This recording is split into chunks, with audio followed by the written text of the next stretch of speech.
5 years ago, and you can justify the crisis that we're going on in our community.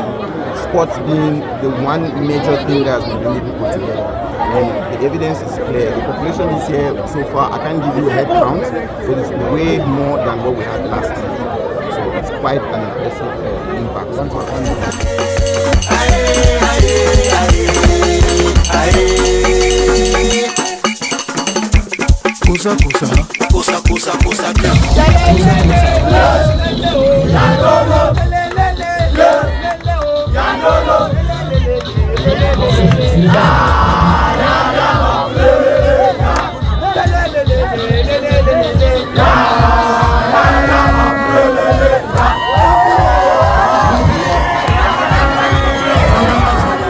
It's been 5 years since we started this amazing initiative. We all know the mission stays the same.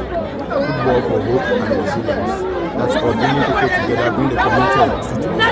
And it's quite amazing that the final turns out to be magical. The winners of last year, they still maintain the cup. We're looking forward to organizing an amazing session next year, 2026.